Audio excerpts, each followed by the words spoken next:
Welcome to Radha Vallabh group of institution. मैं अभिषेक सिंह।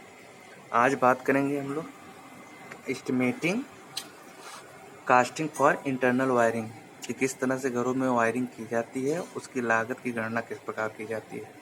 जैसे एक एग्जाम्पल है, यहाँ एक उपभोक्ता अपने 5 मीटर इंटू 4 मीटर माप के एक कमरे में विद्युतीकरण वायरिंग कराना चाहता है। कमरे में 2 प्रकाश बिंदु, एक छत का पंखा तथा 5 एम्पियर सॉकेट लगाना है। कमरे का प्लान लेआउट नीचे दिया गया है। वायरिंग बैटन टाइप प्रारूपी की जानी है। सामग्री मूल्य सहित सूची बनाएं तथा आगणन की लागत बताएं।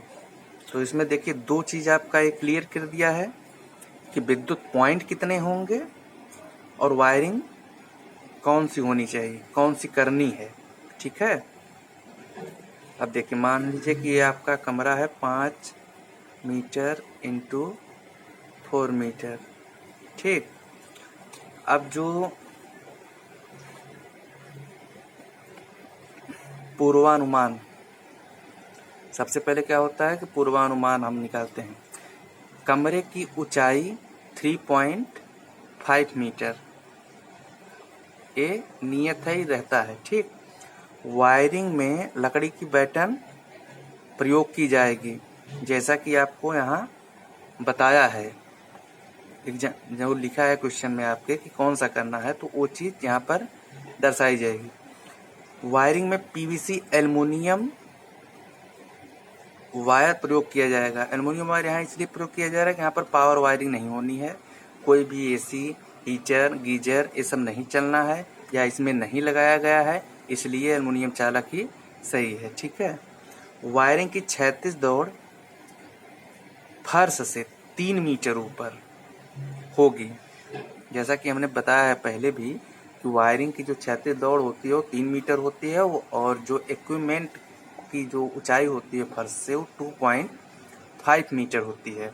यदि कमरे की ऊंचाई कम है तो हम जो इक्विपमेंट होते हैं उनकी जो ऊंचाई होती है वो छत से 0.5 मीटर नीचे कर देते हैं। ठीक है। स्विच बोर्ड फर्श से ऊंचाई 1.5 मीटर, ये आपको पता है। प्रकाश बिंदु लाइट की फर्श से ऊंचाई 2.5 मीटर, जैसा कि हमने अभी बताया। प्रकाश बिंदु 60 वाट तथा पंखा 60 वाट, 5 एम्पियर सॉकेट 100 वाट का लिया जाएगा। ये स्टैंडर्ड है कि जो अपना स्टैंडर्ड वाट है फैन का और लाइट का वो 60 वाट है। अब देखिए विद्युत बिंदु का प्रकार। विद्युत बिंदु का प्रकार मतलब कि कौन से इक्विपमेंट आपके लगाए जाने हैं या लगना है। तो जैसा कि इसमें पहले है लैंप, दो लैंप, एक पंखा, एक 5 एम्पियर सॉकेट, इसको यहाँ दर्शा दिया गया। अब विद्युत बिंदुओं की कुल संख्या 2, 1, 1। विद्युत बिंदु का भार निकालने के लिए क्या है कि लैंप कितने वाट का है, 60 वाट का, तो लैंप कितने लगने हैं, 2, तो 60 इंटू 2 बराबर कितना हुआ, 120 वाट। पंखा कितना लगना है, 1, कितने वाट का होता है, 60 वाट का, तो 60 में जब 1 से गुणा करेंगे तो क्या होगा, 60 वाट। 5 एम्पियर सॉकेट संख्या कितनी है, 1। विद्युत भार इसका कितना है, यहाँ भी आप देख सकते हैं, यहाँ 100 वाट, 100 वाट। तो टोटल कितने हो गए, कुल प्रकाश बिंदुओं की संख्या कितनी है, 4, 2, 3, 4। कुल प्रकाश भार कितना है, 280 वाट। 280 वाट। एम्पियर निकालने के लिए क्या करना है, धारा निकालने के लिए क्या करना है कि 230 से भाग दे देना है। ये 230 जो होगा वो आपका कांस्टेंट होगा, चाहे कितनी भी लंबी वायरिंग क्यों ना हो। ये आपका बदल जाएगा, प्रकाश कुल बिंदु बदल जाएंगे, वाट बदल जाएगा, लेकिन भाग जब देना होगा धारा निकालने के लिए तो 230 से ही देना होगा। 230 से भाग देने के बाद कितना हुआ, 1.217। परिपथों की संख्या कितनी है, 1। अब परिपथों की संख्या 1 किस तरह से है? हमने बताया था कि जब 800 वाट से ज़्यादा होगा या प्रकाश बिंदुओं की संख्या 10 से अधिक होगी, तब उसका क्या रहता है, उनको क्या कहते हैं कि 2 परिपथ में बदल देते हैं। अब ये देखिए, चूंकि एक प्रकाश पंखा परिपथ में अधिकतम भार 800 वाट तथा अधिकतम बिंदु 10 ले सकते हैं। अब देखिए यहाँ क्या है, क्रमांक। अब इसमें वायर की गणना करनी है, कितना वायर लगना है, ठीक है, और बैटन आपकी कितनी लगनी है। तो स्विच बोर्ड एसबी से ये आपका डोर है, डोर को हम डी से प्रदर्शित करते हैं। स्विच बोर्ड एसबी मतलब स्विच बोर्ड से यनवल लैंप तक मतलब टोटल यहाँ से यहाँ की दूरी कितनी है, 4 मीटर। डोर से 1 मीटर हम छोड़कर लगाते हैं स्विच बोर्ड।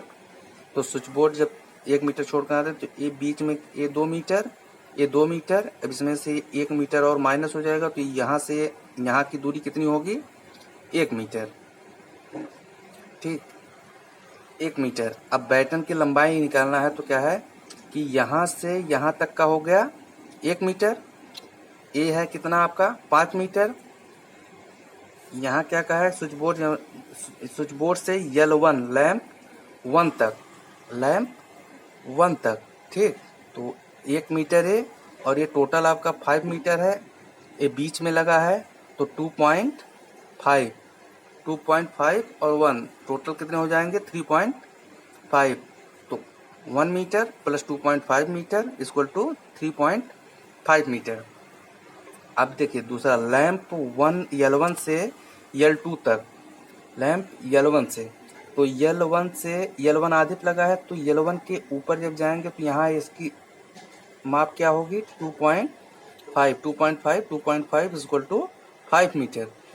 अब यहाँ क्या है, यहाँ आधे पे लगा है, तो इसका क्या हो जाएगा, ये 4 मीटर है, तो यहाँ हो जाएगा 2 मीटर, ठीक है।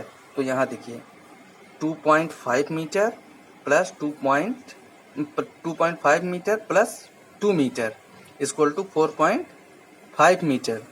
अब लैंप L2 से फैन तक